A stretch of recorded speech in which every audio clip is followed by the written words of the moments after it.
Okay?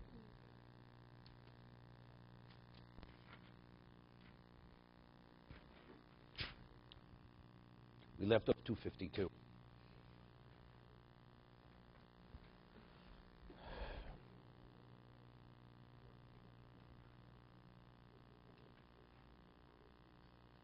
Yeah, we're holding the mechaber still.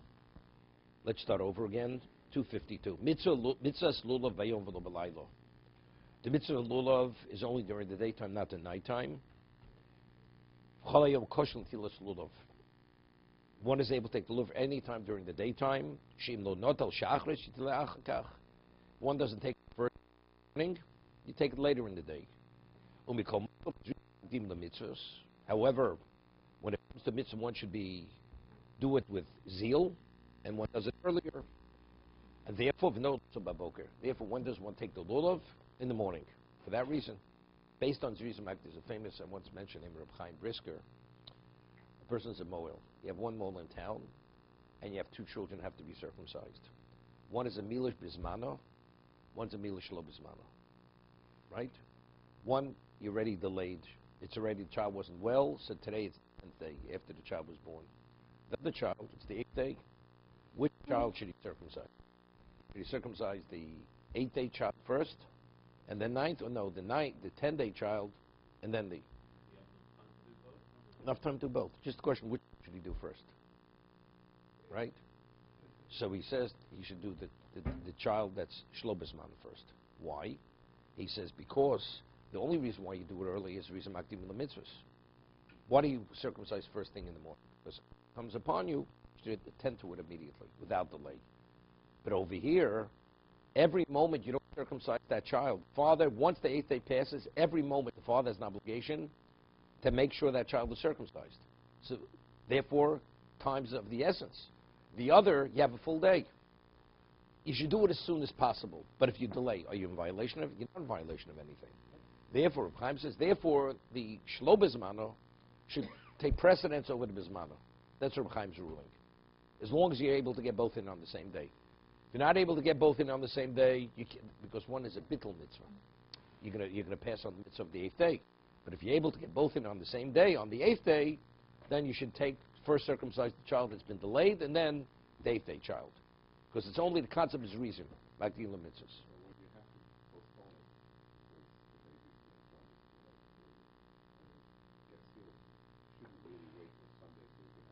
Of course not. Definitely not. It's like, somebody dies, and they say, well, something, we're going to wait 3 weeks to bury him. So, exactly. So, someone whose birth has been delayed, is that supersede Shabbos? No. That Torah is permitted. No. It's Xeris HaKos. No, because it's the 8th day. It's not because it's reason. That's what I said. When that's being worked, you're going to miss the 8th day. Right. You have enough time to do both on the day. It's just a question which takes priority on the 8th day. The child that's been delayed, so why do you do the 8th day? Why do you do a child immediately in the morning? It's Rizim Makdil Mitzvahs. If you don't, did you violate anything? You didn't violate anything. You could have, the 8th day child, you could have done 9 o'clock, you do it at 3 o'clock in the afternoon. Did you violate? The answer, you didn't violate anything. But factually, you did not do it with zeal. Because you should have tended, what about, I had no choice, I couldn't. Let's say the mole can't come till 3 o'clock in the afternoon. Are you in violation of Rizim Makdil Mitzvahs? I did my best. I couldn't do better than that. So if you have another child to circumcise first, you did your best. He's second in line, the 8th day child, second in line, but he's going to be circumcised on the 8th day. Same thing. The mitzvah lulav is during the daytime. When should you do it? As early as possible. Because that shows a special reverence for the mitzvah. The mitzvah is special. But actually, if you weren't able to do it earlier for whatever reason, you do it later as long as it's daytime. That's the mechaber.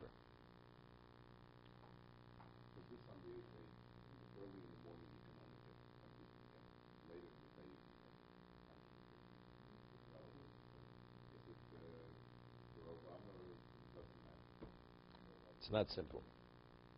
Not simple.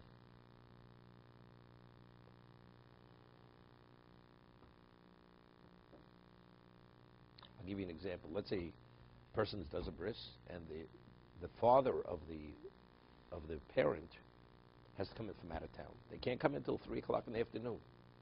So you do it immediately, then the grandparents are going to miss the bris. There it's a question of kibbut aveim. So again, why am I not doing it earlier? That's kibbut aveim. I'm one of my parents, so I'm waiting for them to come in from out of town. Wouldn't that be a problem? Right. Okay. Uzmanahu, when is preferably the earliest time? Mishahanei tzachama, from sunrise. So we said, although prior to sunrise is day, but nevertheless, so the Mishnah says, because when the sun rises, there's not a question, it's daylight. Pre that time, there's always a question, it's still semi-dark, person may do it too early. So if you do it too early, it has no value. What the halacha is, a person circumcises a child at nighttime, one needs hatav's nambris. You have to let blood. It's not a valid circumcision at nighttime. So therefore, as a fence, you wait till sunrise, and that's when, because sunrise, there's no question, it's definitely daytime. If he did it at nighttime, it's a bracha levatola. It's a bracha yeah, correct. Vika mitzvah b'shas halel. The primary mitzvah is b'shas halel.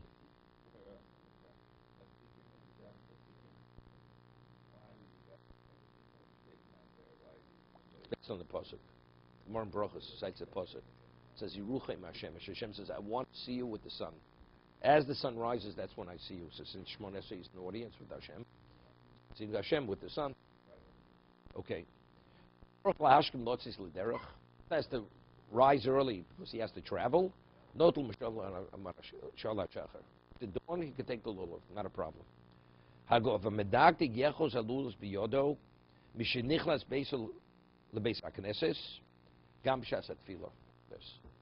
person who's really medagdek, he's meticulous in performance of mitzvahs, he should hold the lulav from the moment he walks into the shul, gam b'shas tefillah. Even when he's meaning he doesn't let go of the lulav. Even when he's saying Shemon Esrei, he's holding the lulav. And until he gets home, kedei l'chava mitzvos, to show his special love for the mitzvah. It's interesting. There's a whole discussion. Yush lo midas, havi yush lo havi yush. If a person loses something, then he despairs. What's that? Right? What's that halacha? So once he despairs, the finder is permitted to take it. What about if the person doesn't even realize he lost it? But if he would know, he definitely would despair. What's the status of that lost object? Since factually he doesn't have that feeling of despair, the finder cannot take it. He has to return it. Or we say no. Since if he would have known, he definitely would. It's considered as if it's in a despaired state. The finder could take it. This is one of the 6 cases we rule like Abaye. Every argument in Shas, Abaye Rava, the halachas we rule like Rava. But the 6 cases we rule like Abaye, and this is the case. Yush lo midas lo avi yush. Wait one second. Yeah, good. So we rule yush like Abaye. So the Gemara cites a brisa. It's a lost object which has to be returned. It's not considered despair. So the Gemara asks a question from a case a person loses money, and he doesn't realize he lost the money, and somebody finds it, and it says in the brisa he's permitted to keep it. So the Gemara asks, but factually, Rav wants to cite this as a proof to his position that although he's not aware, but since factually, if he would have been aware, since it's an object which cannot be identified, the finder is permitted to keep it. Samara says no. When it comes to money, the person always subconsciously is always touching his pocket. So the moment it's lost, he knows immediately. I'm not coming to explain to you. I'm just telling you what the Gemara says. Because the person's been mashmish b'kiso. The person's always subconsciously always like touching his pocket. So the moment it's lost, there's a certain sense it's not there any longer. So it's more than a theoretical. If he would have known, the moment he loses it, it's gone.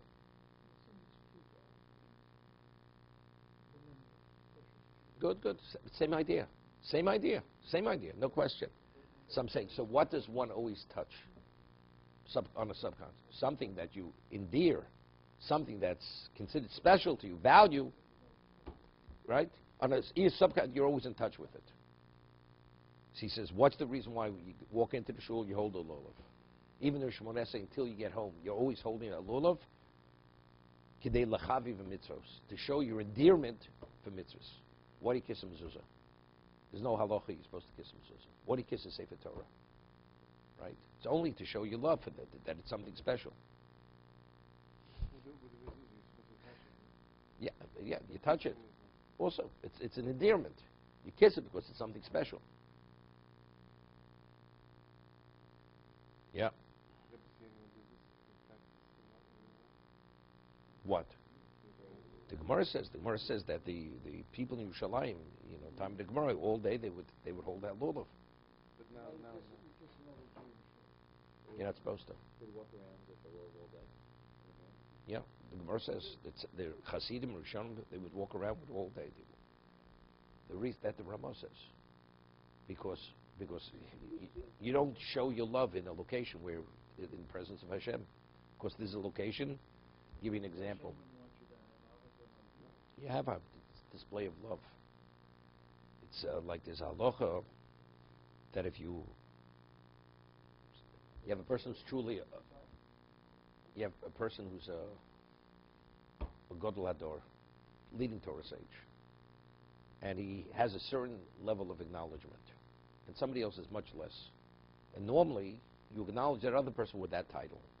In the presence of the Gadol Hador, you're not permitted. Of course, it's a disrespect. So what's the difference between the two of them? It's a disrespect. Of course, the Torah wants you to acknowledge the other person. But in the presence of the other, it's considered a disrespect. So when you acknowledge him, it's at a lesser level. Same idea. It says,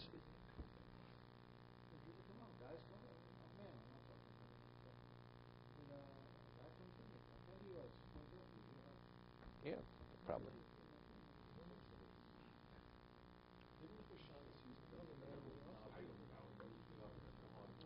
There's nothing. There's not Hoshanas. There's not Hoshanas.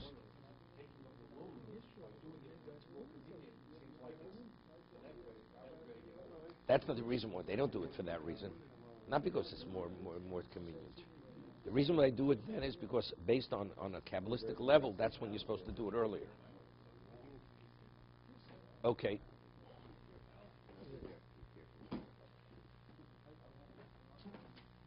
Famous story.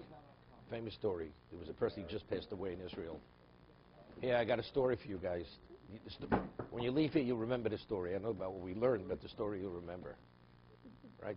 We're not talking about Ferguson or Harlem right now. We're talking about a story. Okay, this is worthwhile remembering. Staten Island, wherever. So, Rav Gifter, who was the Rashiva, tells he had a student. The student was exceptional.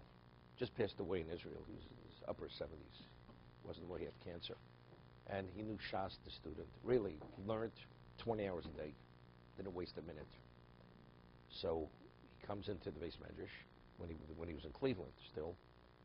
He was visiting the one who just passed away. And Rabbi Gift goes over and hugs him and gives him a kiss. So he says with Rebbe, he says, but the halacha is you're not permitted to kiss a person in the Beis Medrash. He says, you're no different than a Sefer Torah. That's what he said to a student. Therefore, it's not a problem. Okay? It's a famous Siporno, David expert in Siporno. It says, when Moshe went out to greet Aaron in the desert, he kissed him. So Siporno says, it was like kissing a Sefer Torah. That's what Siporno says. Torah has to say, two brothers haven't seen each other for 60 years. They meet, they embrace. So what's the Torah telling us? They kissed. The kissing was Kilo Noshek Sefer Torah. It's like kissing a Sefer Torah. That was the kissing.